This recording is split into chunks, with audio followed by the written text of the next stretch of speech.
Coin du DP.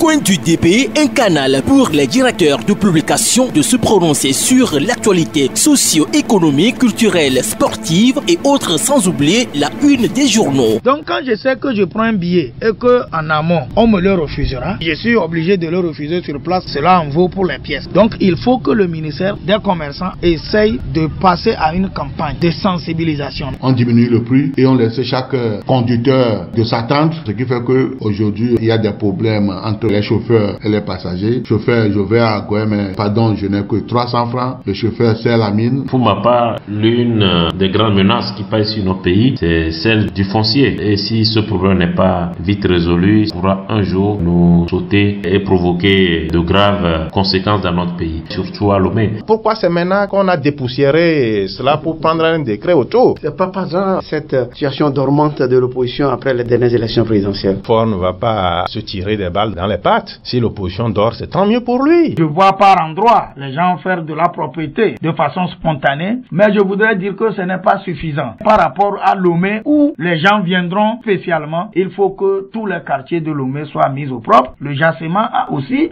ce point. À voir de très près, on dirait que c'est contre la moralité. Cette opération de passe-passe où Blaise Compaoré devient ivoirien, dirigé pendant 25 ans. Voilà comment la politique ne cesse de nous présenter des facettes. Mais ici au Togo, c'est que nous avons 10% qui sont tout puissants, qui maintiennent une mafia pas possible et qui soumettent le peuple au joug. Coin du DP, c'est tous les vendredis après le journal de 18h et 22h. Avec rediffusion tous les dimanches à 11h. Mesdames, Messieurs, bonsoir et merci donc au duo Valentin Misségan, René Améoto pour la revue de presse. Et place maintenant à l'invité du jour, Monsieur Abbas Issaka, directeur de publication du journal Mania Libéré. Abbas Issaka, bonjour. Bonjour Eugène, bonjour à tous les auditeurs, à toutes les auditrices de la radio Carrégé. Abbas, depuis que la loi créant les nouvelles communes a été votée, ça a suscité beaucoup de réactions et juste après ça, c'est la première fois que vous venez dans le coin du DP. Et ce sujet était au centre de toutes les rédactions. Et à votre niveau, à Mania Libéré, comment vous avez traité ce sujet par rapport aux nouvelles communes? Non, nous avons utilisé le fait que au niveau des travaux qu'ils ont eu avant que le projet de loi n'atterrisse à l'Assemblée nationale, ils avaient proposé 112 communes. Donc quand c'est parti au gouvernement, le gouvernement peut-être a ajusté pour amener à 116. Donc c'est sur ce plan nous avons dit il n'y avait pas assez de différence comme ça à demander. Sinon, si on voulait s'en tenir au canton tel que défini et autres, on a combien de préfectures, combien de cantons, on va parvenir à plus de 380 communes ou bien 360 communes comme ça. Bon, ce qui n'est pas normal parce qu'il faut donner le temps aux communes de se développer par elles-mêmes.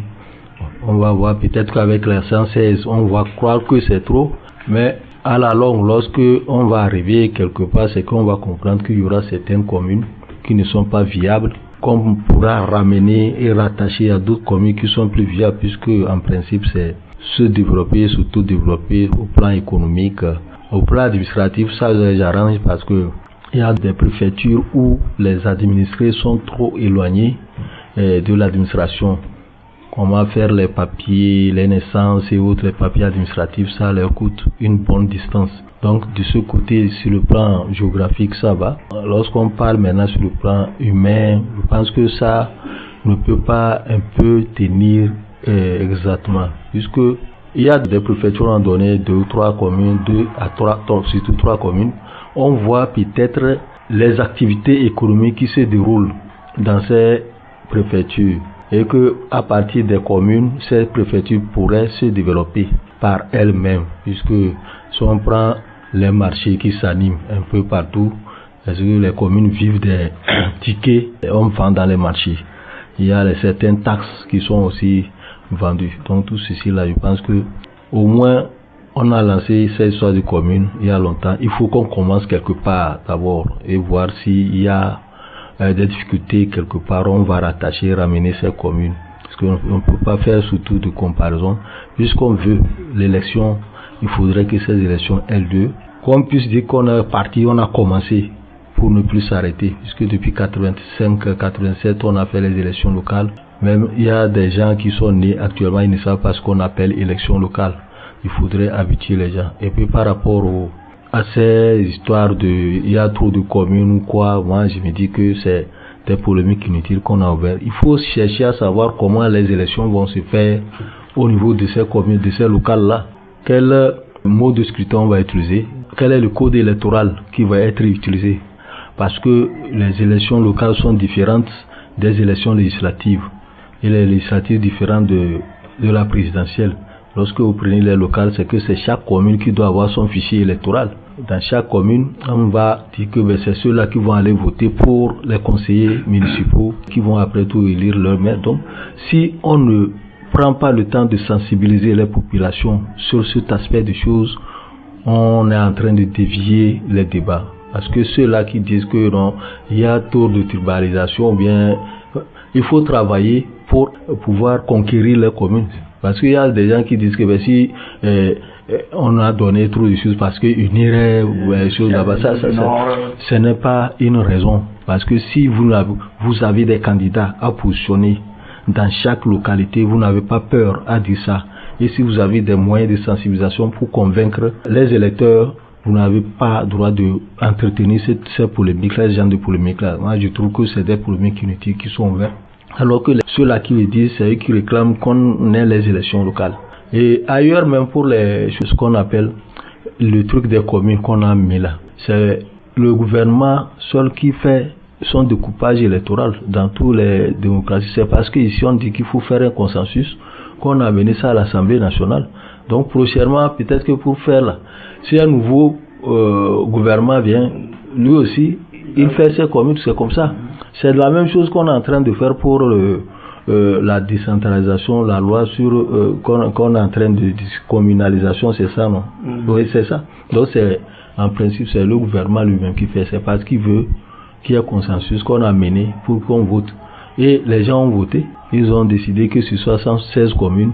Donc quand c'est comme ça, il faut laisser les débats inutiles à côté et se mettre, aller sur le terrain pour sensibiliser, expliquer aux populations le bien fondé des élections locales. La décentralisation, c'est quoi? Qu'on explique aux populations que voilà, c'est par vous, c'est vous-même qui allez désigner ceux-là qui vont vous diriger. C'est ça le pouvoir à la base. Au Togo, on n'a jamais pensé à ça. Tout le monde sort, il crée parti politique là, c'est pour voir la tête. Je vais être président de la République.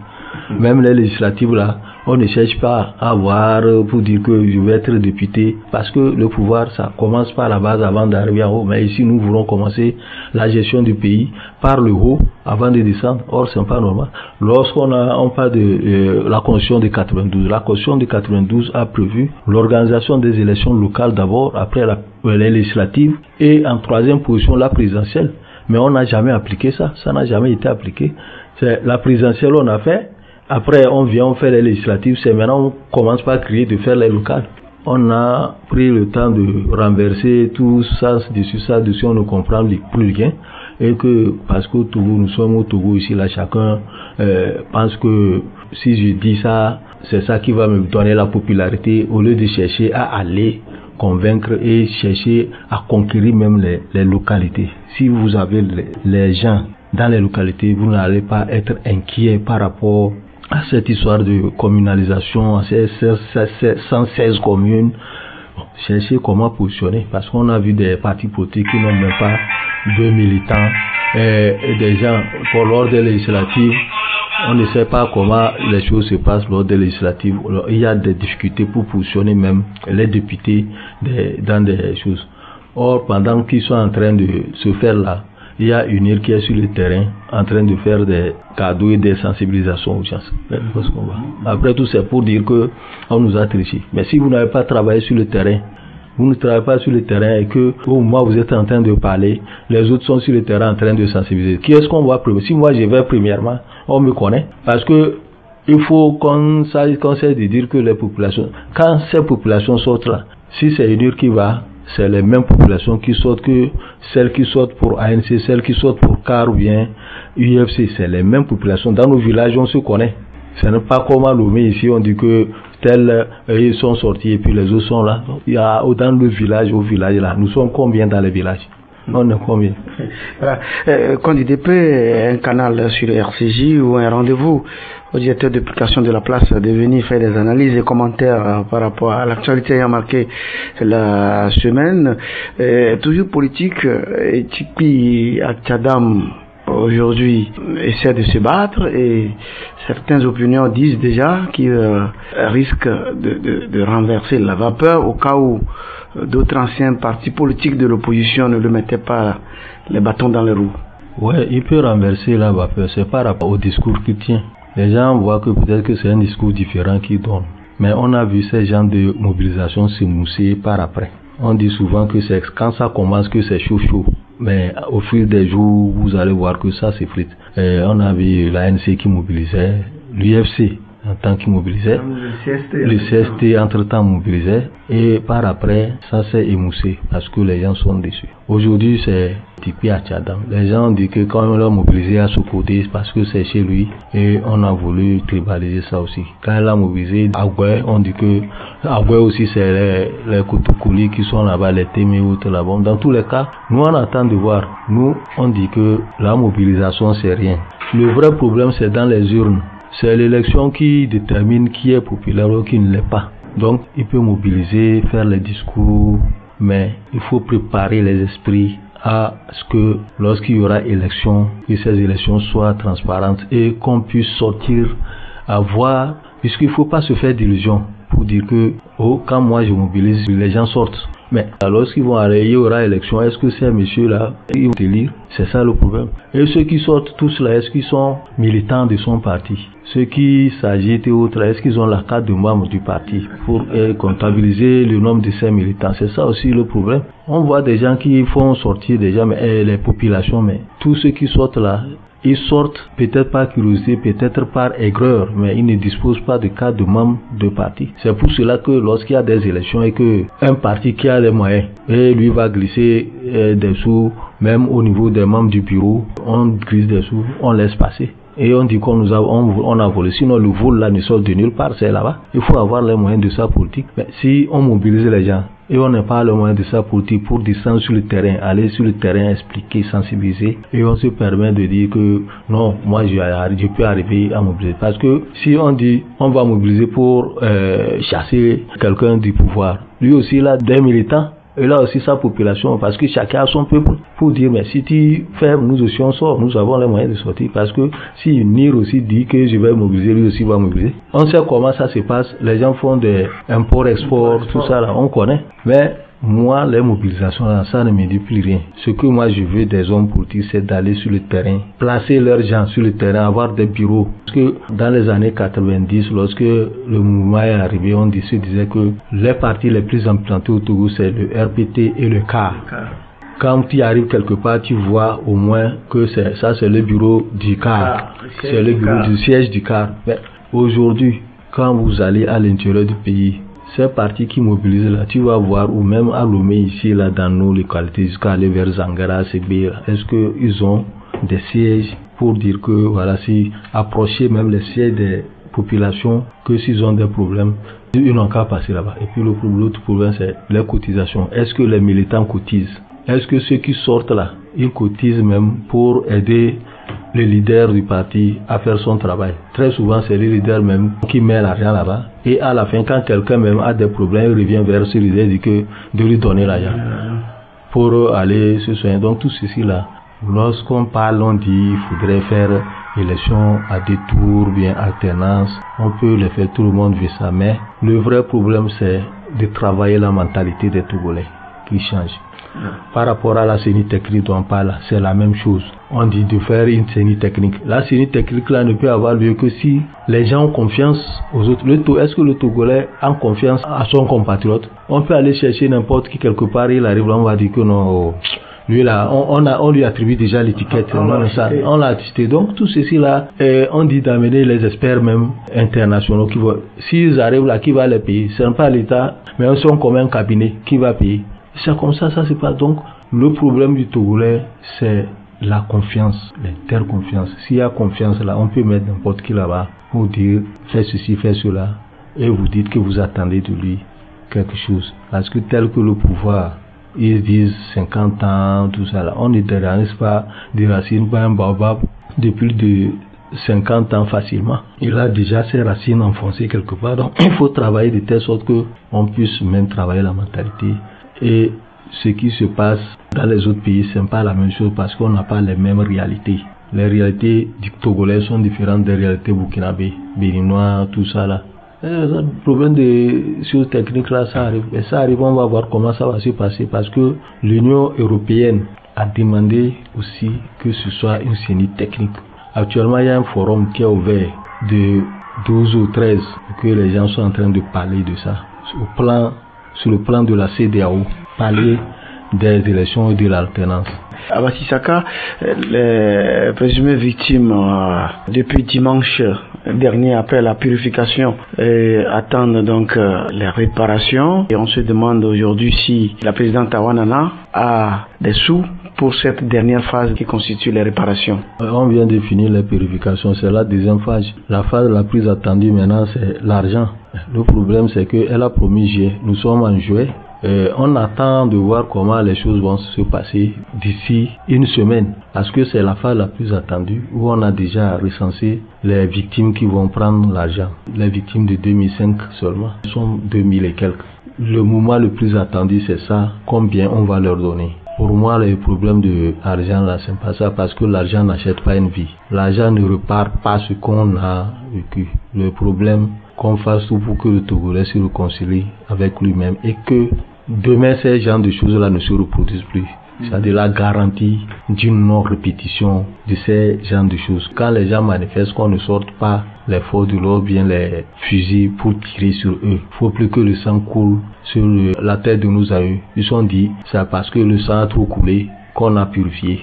Si on purifie quelque chose, c'est pas pour recommencer et refaire encore une purification. Que ce soit ainsi parce que depuis que le Togo est indépendant, je pense que c'est la première purification où toutes les religions traditionnelles et puis les prêtres vaudous et autres là se sont mis dans ça. C'est la première fois. Et il faut que ça soit ainsi, que ça ne se répète pas pour qu'un jour on ne nous rappelle plus de faire la purification. Mais le moment attendu, c'est les indemnisations. Quand nous sommes à la rédaction du directeur d'application du journal Le Magnan libéré, Abassi Saka. Abbas, votre dernière parution, vous avez titré encore une autre bluff du ministre Union Femmes, malgré les promesses et les communiqués de relance des travaux d'il y a une semaine. Le chantier Lomé-Vaugan en foin, toujours sans aucun signe d'activité, et actuellement les riverains grognent sérieusement. À quoi joue le ministre Union Femmes aujourd'hui face aux Togolais et surtout aux riverains de ce tronçon? Bon, on a l'impression que ce ministre est décidé à narguer les Togolais. Mais le chef de l'État est là? Le chef de l'État est là, on ne sait pas ce qu'il y a exactement. Ça fait longtemps que ce ministre nargue les Togolais. Il va même à l'Assemblée devant les élus du peuple pour leur promettre que la route va finir, sera livrée le 31 décembre 2016. On est là, rien n'est fait. Et après on va annoncer, lancer encore les travaux de ce tronçon avec 30 milliards. On nous a pas fait le compte des 26 milliards qui sont passés. Mais la seconde fois, c'était le Premier ministre, selon Classo lui-même, qui est allé lancer des travaux, où il est passé devant cette incapacité. Oui, il est allé lancer. Mais en ce moment-là, est-ce que le ministre des Finances était avec le Premier ministre? Le ministre des Finances était sorti pour dire que lui, il n'a pas encore signé de contrat avec quelqu'un. Ils ont lancé. Est-ce que ça a démarré? Ça n'a pas démarré. La dernière fois, la semaine passée, ils ont dit que tout est prêt et que ça va perturber. Fait un communiqué même qu'il signe, qu'on balance à la presse aussi en après pour faire les commentaires parce que c'était un mouvement de soulagement pour au moins les usagers de ce tronçon et les riverains et autres là. Les riverains ont même célébré ça. Et les gens ont célébré ça parce que c'est tombé à la veille d'une manifestation. Un week-end, il y avait une association qui a organisé une course pour réclamer au moins qu'on fasse ça. Donc c'est tombé et les riverains avaient applaudi le fait que les choses allaient commencer. Une semaine après, nous avons vu des gens où, quand vous passez là, il y a même pas de choses, de signes de vie.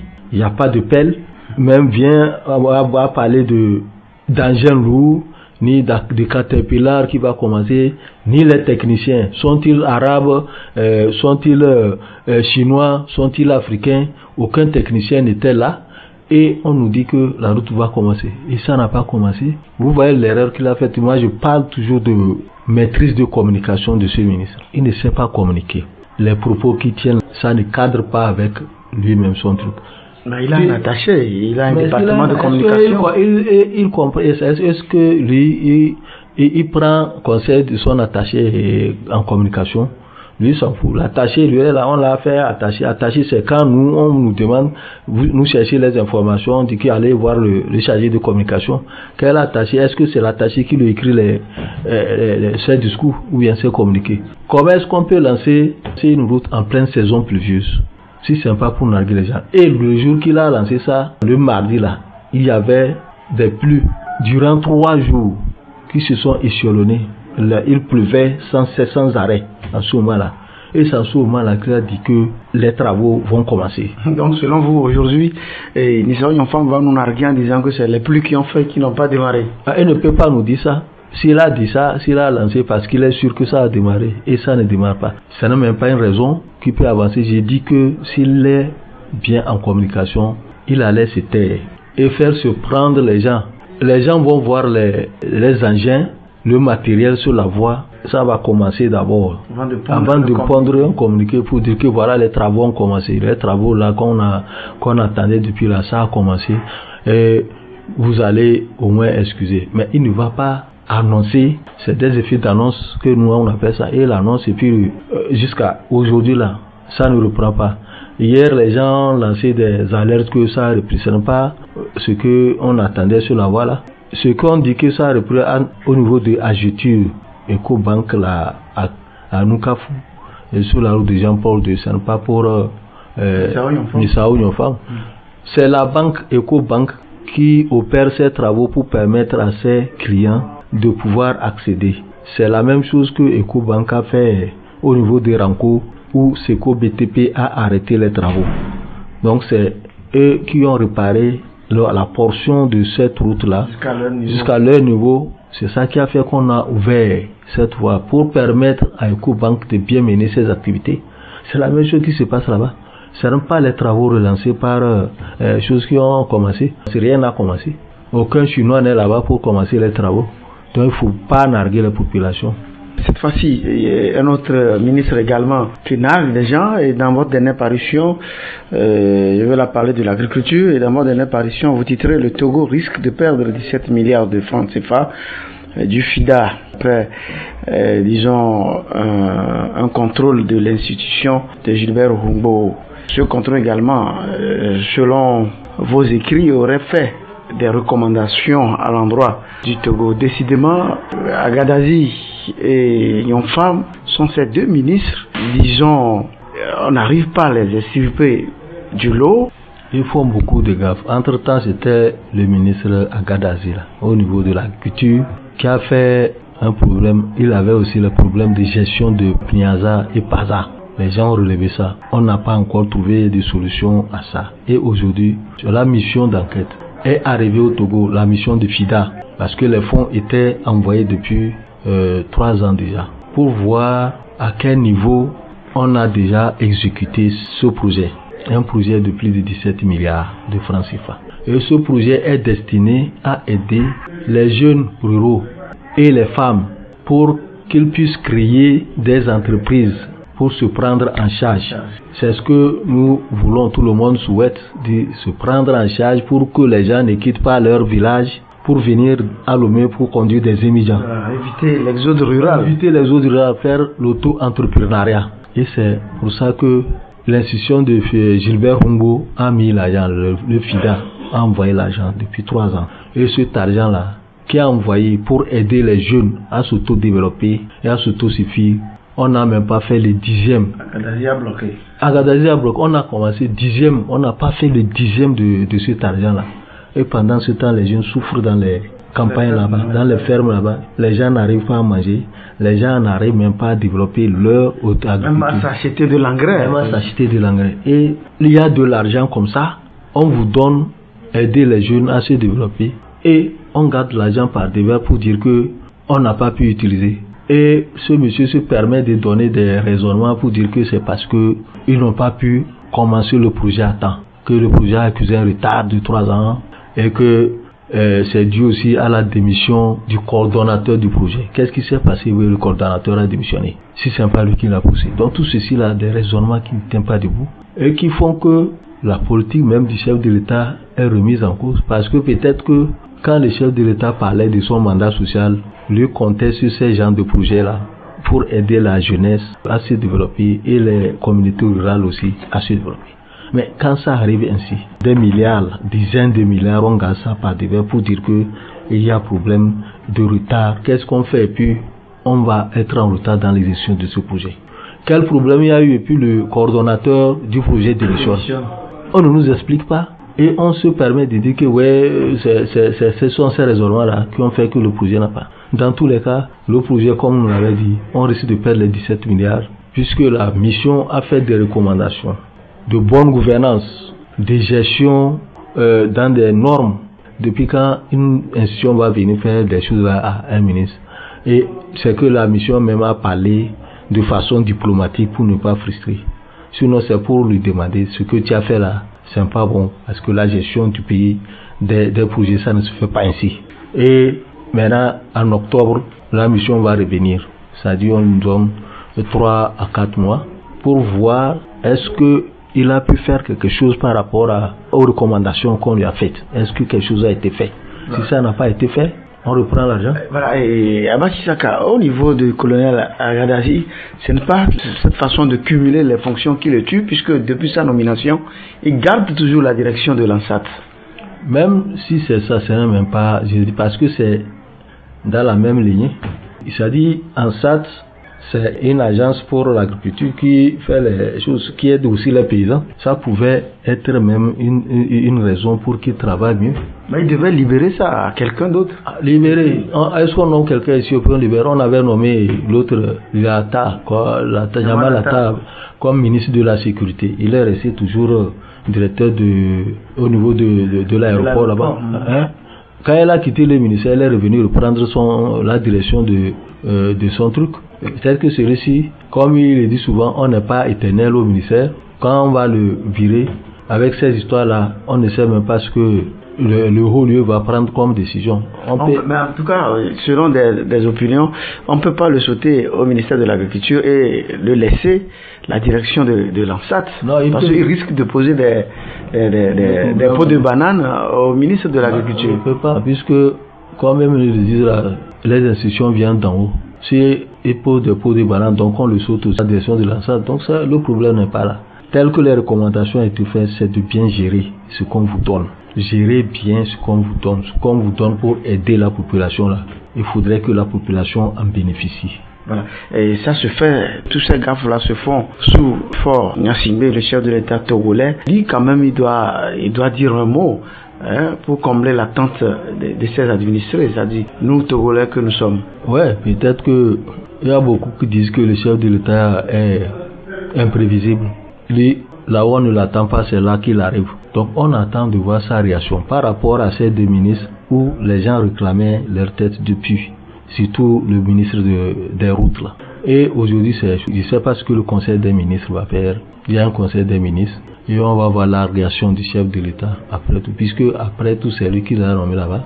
C'est lui qui est comptable de leur gestion. Si ça réussit, c'est lui. Si ça ne réussit pas, c'est lui. Donc aujourd'hui, tout le monde l'attend pour voir le sort qu'il va donner à ces ministres. Surtout que pour nos femmes, et ajouter à Agadasi là, c'est devenu un peu insupportable. On ne peut pas se permettre de faire ces genres de scandales dans ce pays. C'est des scandales, des milliards qui s'envolent comme ça. Et surtout au niveau du ministère des routes, un grand scandale, l'argent disparaît comme ça. Il nous dit qu'on a acheté le marché à Seco BTP même ne travaille pas. Est-ce que pour lancer un appel d'offres, il n'y a pas de clauses? Comment la société Seco a pu avoir le marché? Et on nous dit qu'on a pris l'argent qu'on veut mettre dans la route pour remettre à Seco d'acheter les machines. Mais ils sont ces machines, on ne nous a pas montré. Donc tout ceci là, c'est comme il n'y a aucun respect pour le Togolais qu'on dirige. Voilà, ça peut-être pour terminer les derniers examens. Donc cette semaine, le CPD et le bac, et les parents d'élèves et disons les acteurs de l'enseignement doivent se frotter les mains. Ouais, les parents se frottent les mains, les enseignants se frottent, c'est pour aller en vacances, se reposer un peu, revenir. On ne croyait pas voir comment l'année a été mouvementée. L'année a été beaucoup mouvementée et que ça a fait de telle sorte que le gouvernement et les enseignants se sont entendus pour amener les enfants à bon port. Ils ont composé. Il y a les résultats qui sont tombés pour le bac 1. La turbulence que l'année a connue, ça va un peu. Maintenant, on attend le bac aussi qui se termine dans de bonnes conditions. Le CPD, la même chose. En tout cas, tous les examens presque sont déroulés dans de bonnes conditions. Donc, on ne peut souhaiter que bonne chance aux élèves, aux bacheliers et aux élèves qui vont décrocher leur premier certificat de leur cursus scolaire de CPD. Et pour ceux qui n'ont pas pu traverser le cap de première avec le bac 1, ce n'est pas la fin du monde. Ils peuvent revoir là où ils ont failli et pour rebondir la prochaine année. Donc il n'y a pas de souci à se faire. Si les parents aussi sont là, qu'ils ne soient pas dessus de l'éducation qu'ils donnent à leurs enfants. C'est eux qui mettent les moyens pour les enfants. Les enseignants aussi de même, il faudrait qu'ils prennent le courage et qu'ils puissent faire de telle sorte que l'année se déroule dans de bonnes conditions. Et dans quelques heures, c'est les IVALA. L'opinion a toujours critiqué l'État de bloquer les services de l'État en période des IVALA. Certainement que vous, au niveau de Mania Libérée, vous devez quand même avoir des suggestions à faire par rapport à cette célébration. La dernière fois, il y a même des leaders politiques qui ont fait des déclarations soit disant que c'est une semaine mise à genoux les affaires de l'État. Abati Saka, que pensez-vous? Bon, je sais que depuis quelques années, les choses s'améliorent parce que quand souvent on lance les évalas, c'est le week-end. Je sais que les administrations évitent le vendredi pour aller au lancement. Mais après le lancement, je pense que les gens reviennent à Lomé et ne retournent que le jour où on fait la finale de Pia pour voir le chef de l'État. Mais qu'on ne puisse pas mobiliser toute une administration, tous les gens pour aller à l'intérieur du pays pour la fête traditionnelle d'une ville ou bien d'une préfecture en laissant l'administration entière. Je pense que même c'est qu'il y a un peu de zèle de certaines personnes qui font ça, de certains directeurs, administratifs, de certains DG qui vont là-bas pour passer toute une semaine. Normalement, ça ne devait pas être comme ça. Si vous voulez, parce que c'est la fête traditionnelle qui est liée au chef de l'État, si vous voulez qu'il vous voit, c'est pas aller rester tout le temps à Kara pour suivre les valeurs, que c'est pas tous les jours qu'ils suivent, ils vont là et ils savent ce qu'ils sont allés, ils font des villégiatures. Donc, si les gens quittent, ils peuvent suivre la finale, revenir dimanche pour aller au service. Donc, je crois que la finale, là, ça doit être le samedi prochain. Ils peuvent retourner. L'assaut final, c'est samedi. Mais venir servir le pays, au moins, pour que on ne parle pas de ralentissement des activités au niveau de l'État. Au temps du chef de l'État, Feu Gnassingbé Yadema, c'était un mois que ça prenait. Et les gens allaient rester là-bas pendant un mois. Mais cette fois-ci, c'est ramené à une semaine. Et c'est qu'il y a certaines activités, les cérémonies qui ont commencé depuis, et que c'est les cérémonies publiques qui sont la lutte des évalas. Donc, comme on a réduit, les gens aussi n'ont qu'à faire tout pour se réduire leur séjour à Kara. Voilà, Abati Saka, vous terminez. Après ça, la réélection donc au Gabon. Ali Bongo a séjourné au Togo et selon un communiqué du gouvernement, c'est pour renforcer les liens entre le Togo et le Gabon. Depuis son élection, Ali Bongo n'a jamais mis pied au Togo, c'est la première fois, alors que le chef de l'État togolais, Feu Gnassingbé, a toujours, je pense, 2 ou 3 fois, et s'est retrouvé là-bas. Donc si Ali Bongo vient, c'est peut-être pour encore tisser ces liens de coopération. Vous avez vu qu'il y a aussi la visite de l'ancien Premier ministre Tony Blair qui est arrivé dans nos murs. Il y a un forum de la CEDEAO qui s'y tient. Il faut aussi remarquer relever que Ali Bongo, même pour le sommet de la sécurité maritime, il n'était pas là. Donc aujourd'hui, son pays allait mal. Son pays allait mal, il ne pouvait pas quitter. Maintenant, peut-être qu'il a vu que le pays s'est stabilisé. Il pouvait se permettre, ces gens de venir voir les chefs d'État, surtout que Faure Gnassingbia est le président en exercice de la CEDEAO, pour voir comment les choses se passent. Donc c'est bon pour tisser les relations, parce qu'il y a une grande colonie togolaise au Gabon, et il y a aussi une grande colonie gabonaise au Togo. Donc c'est pour tisser les liens de coopération. Merci et bon week-end à tout le personnel, à toute la rédaction du journal Le Manya Libéré. Merci. On a oublié le côté sport où la journée olympique a été organisée à Tapamé et à Amoublo par le comité national olympique du Togo. Ces journées olympiques ont concerné au moins tous les âges qui ont couru à travers les villes de Amoublo, il y a le karaté. Toutes les disciplines sportives ont été mises à l'œuvre. Donc je pense que ça aussi c'est une information que nous avons passée dans le journal. Et merci à tout le monde, vous qui avez prêté donc oreille attentive à cette entrevue avec le directeur d'application du journal Manya Libéré et le DP invité de cette semaine. Moi je suis Eugène Bamaré. Bon week-end à toutes et à tous et rendez-vous vendredi prochain avec un autre directeur d'application de la place.